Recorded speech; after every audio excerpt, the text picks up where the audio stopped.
Orang dewasa benar-benar aneh. Ia menggambar ular sanca mencerna gajah. Bertanya apakah mereka takut? Mereka tertawa dan berkata, mengapa mereka harus takut dengan topi? Agar orang dewasa lebih mengerti. Ia menggambar adegan gajah di perut ular sanca. Tapi orang dewasa memberitahunya, jangan membuang waktu untuk hal yang tidak berguna. Harus tetap belajar dengan baik. Jadi pada usia 6 tahun, saya melepaskan kesempatan untuk menjadi seorang pelukis. Menjadi seorang pilot.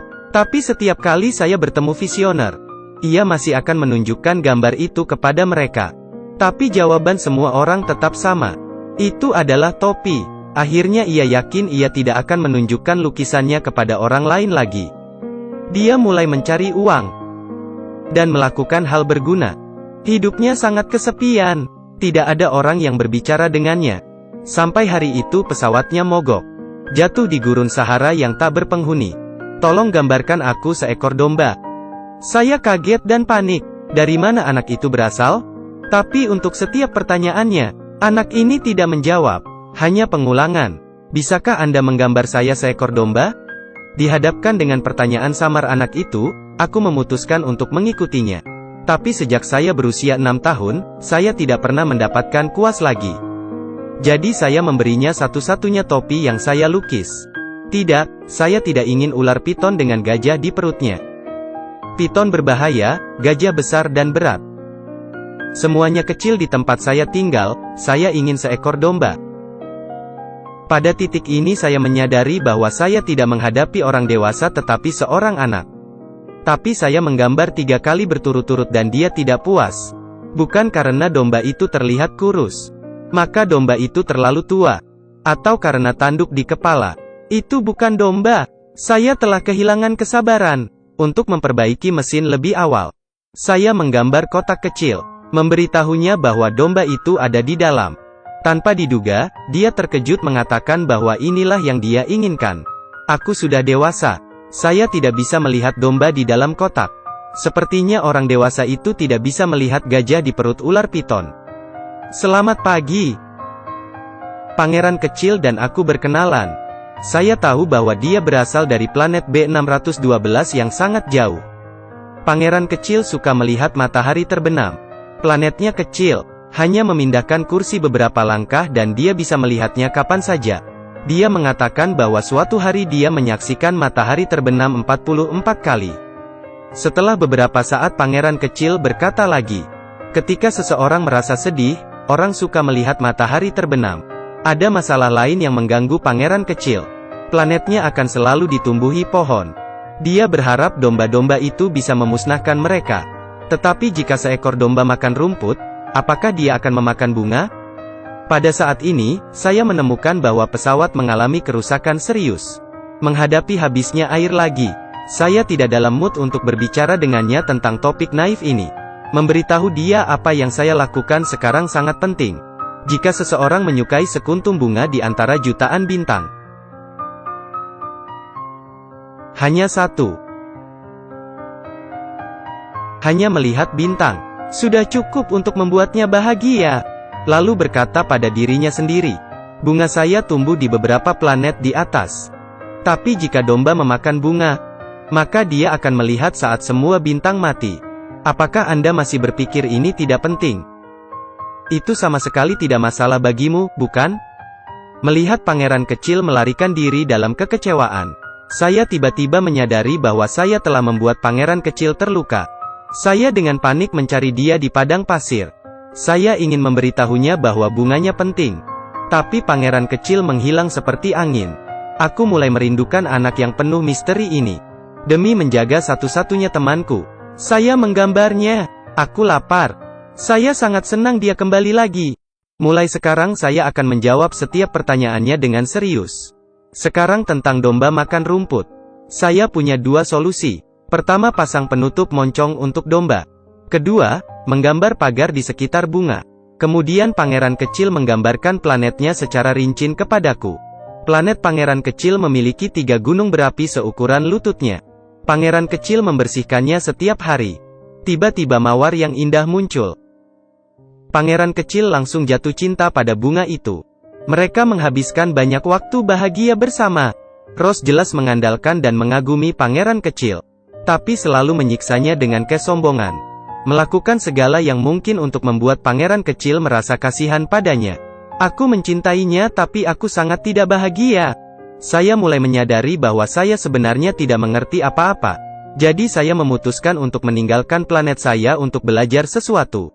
Ketika Rose tahu bahwa pangeran kecil pergi karena alasannya sendiri, Rose sangat kesal dan menunjukkan cintanya kepada pangeran kecil. Tapi karena harga diri, Rose tidak bisa menahan diri. Lagi pula, aku masih memiliki diriku. Jadi jika kamu ingin pergi, maka pergilah. Setelah pangeran kecil pergi, hanya ada satu raja di planet pertama yang dia kunjungi. Dia berada di sebuah planet dengan hanya miliknya sendiri. Merasa bahwa dia mendominasi segalanya. Tapi sebenarnya dia tidak berhak mengatur hal lain. Pangeran kecil datang ke planet lain. Ada seorang pengusaha yang sibuk menghitung bintang di langit tanpa lelah. Bintang-bintang ini akan membuatnya kaya. Datang untuk membeli lebih banyak bintang seperti ini. Tapi dia tidak pernah berpikir, apa yang bisa dia lakukan untuk mereka setelah memiliki bintang-bintang ini. Pangeran kecil punya bunga. Dia bisa menyiraminya setiap hari. Tapi planet-planet ini tidak ada gunanya bagi mereka. Seorang ilmuwan tinggal di planet ini. Dia adalah yang terbaik dalam penalaran. Tapi tidak peduli apa kebenarannya, pangeran kecil tahu bahwa dia tidak bisa belajar apapun di sini. Orang dewasa ini sangat aneh. Bahkan mengejar kekuasaan dan uang sendiri. Tidak tahu apa artinya. Akhirnya pangeran kecil datang ke bumi. Tetapi burung-burung itu terbang begitu mereka mendarat. Bagaimana dia harus kembali ke planetnya? Sepanjang jalan, pangeran kecil tidak menemukan siapapun. Baru saja melihat gunung yang menjulang tinggi. Dia ingin menyapa mereka, tetapi setiap panggilan adalah respons yang sama. Tolong menjadi temanku, tolong menjadi temanku. Aku kesepian, aku kesepian. Planet ini aneh, selalu mengulang perkataan orang lain. Saya menghadapi masalah yang sangat nyata ini. Saya tidak punya air lagi. Jika saya tidak memperbaiki pesawat, saya akan mati di padang pasir. Pangeran kecil menawarkan untuk mencari air. Bagaimana mungkin ada oasis di gurun tak berujung ini? Bukankah lebih buruk jika aku tersesat? Tinggal di sini untuk memperbaiki mesin. Setidaknya satu jalan keluar agar aman. Pangeran kecil tidak berbicara. Dia mengambil ketel untuk pergi jauh. Saya memutuskan untuk mengikutinya. Pangeran kecil dengan tegas mengikuti jalannya sendiri dan berjalan maju. Saya belum pernah memiliki kegigihan dan kepercayaan seperti itu sebelumnya. Tapi sekarang karena takut gagal, hanya tinggal di zona nyaman saya. Kami berjalan sampai senja sampai matahari terbenam. Akhirnya besok pagi, kami menemukan oasis di kejauhan. Pangeran kecil mengajariku satu hal lagi. Alasan mengapa bintang bersinar, itu karena ada bunga lain di atas yang tidak bisa kamu lihat. Gurun itu indah, karena ada tempat di mana ada mata air yang jernih.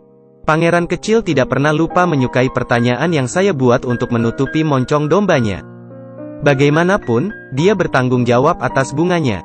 Tapi sebelum itu, saya harus bertanya kepada pangeran kecil tentang hal-hal ini. Seperti apa yang terjadi pada ular berbisa itu? Ular itu adalah orang pertama yang ditemui pangeran kecil ketika dia datang ke bumi. Ular itu memberitahu pangeran kecil, bumi adalah tempat yang rusak dan tragis. Ular itu memiliki beberapa gigi khusus. Jika suatu saat pangeran kecil merindukan planetnya, dia bisa membantunya pergi. Pangeran kecil mengingat janji ini dan mulai melanjutkannya. Beberapa lama kemudian, pangeran kecil datang ke Taman Mawar. Tapi pangeran kecil itu langsung menangis. Mawarnya pernah memberitahunya, dia adalah satu-satunya bunga di alam semesta. Tapi di taman ini, ada ribuan bunga yang persis seperti dia. Dia pikir dia memiliki bunga khusus di alam semesta. Tapi yang dia miliki hanyalah mawar biasa. Pada saat ini seekor rubah menemukan pangeran kecil yang kesepian. Dia menolak permintaan pangeran kecil untuk bermain bersama. Karena dia belum dijinakkan. Yang disebut domestikasi adalah untuk membangun hubungan emosional. Untuknya, pangeran kecil itu seperti ribuan anak laki-laki lainnya. Mereka tidak saling membutuhkan. Tetapi jika pangeran kecil menjinakkannya, satu sama lain, adalah keberadaan yang unik di dunia. Tapi untuk menjinakkannya, pangeran kecil datang ke sini pada waktu yang sama setiap hari. Itu adalah cinta yang membuatnya meleleh. Jika Anda datang pada jam 4 sore, kemudian saya akan mulai merasa bahagia pada jam 3. Tapi jika kamu datang kapan saja, saya tidak tahu kapan saya mulai bersemangat. Pangeran kecil menjinakkan rubah. Waktu untuk berpisah akan segera datang. Pangeran kecil sangat bersalah. Dia bisa melihat bahwa rubah itu sedih. Tapi rubah berkata, "Perbuatanmu telah mengisi hidupku dengan sinar matahari. Karena saya tidak makan roti, ladang gandum di sana dulu tidak berguna bagiku. Tapi karena rambutmu pirang, maka ladang itu akan mengingatkanku padamu. Hanya karena kamu membuang banyak waktu di sisiku. Itu membuatku merasa penting." Pada saat ini pangeran kecil akhirnya mengerti. Orang akan memiliki rasa tanggung jawab atas apa yang telah mereka kerjakan. Karena dia menyirami mawar itu, selimuti dia di malam hari. Mendengar keluhannya, jadi untuknya, dia sendiri lebih baik dari semua. Saya harus bertanggung jawab untuknya. Aku ingin kembali dan merawatnya. Rubah memberitahu pangeran kecil sebuah rahasia.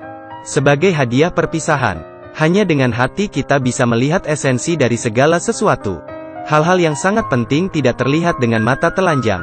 Pangeran kecil telah pergi. Dia harus bertanggung jawab atas mawarnya. Tapi siapa yang bertanggung jawab pada rubah? Mungkin rubah juga mengerti. Belenggu yang dibuat harus mengambil risiko air mata. Pesawat akhirnya bekerja lagi. Saya sangat bersemangat untuk berbagi kegembiraan dengan pangeran kecil. Tapi dia tidak melihat siapapun. Aku tiba-tiba memikirkan sesuatu. Mulai mencari dengan panik di padang pasir. Akhirnya menemukannya di pohon. Benar saja, ada ular berbisa itu. Aku tidak ingin membuatmu tidak nyaman. Sepertinya aku sudah mati. Sebenarnya tidak, hanya saja tempat yang saya tuju terlalu jauh. Tidak bisa pergi dengan tubuh ini. Saya mencoba yang terbaik untuk menjaga senyum pangeran kecil. Karena penampilannya, harapan dan impian yang saya miliki kembali bersinar. Tapi pangeran kecil mengatakan yang sebenarnya lagi. Hal-hal penting yang perlu diambil hati untuk dirasakan. Aku masih akan mendengar tawamu setelah aku pergi. Karena aku akan tertawa bahagia di salah satu bintang. Tapi Anda tidak tahu yang mana itu. Jadi sepertinya semua bintang sedang tertawa. Saya memegang pangeran kecil di tangan saya. Saya baru saja merasakan dia memasuki kondisi tidur nyenyak. Tapi aku tidak bisa menariknya ke atas. Bangun keesokan harinya, pangeran kecil benar-benar pergi. Tidak meninggalkan jejak keberadaannya. Melihat cakrawala yang jauh, aku tiba-tiba menyadari. Semua ini sepertinya hanya mimpi. Semua ini tidak terjadi. Dia belum ada di sini dan semuanya belum terjadi. Ternyata kepolosan seperti anak kecil itu hanya bisa hilang seiring waktu. Sampai malam, bintang-bintang berubah menjadi tawa pangeran kecil. Saya yakin pada saat ini bahwa dia benar-benar datang. Aku tidak akan sendirian mulai sekarang. Setiap bintang di langit tersenyum untukku. Film dongeng ini, anak itu tampak tenang. Tapi orang dewasa yang menonton pasti akan meneteskan air mata. Karena kita semua adalah pangeran kecil. Tapi kita tidak bisa menjadi pangeran kecil lagi.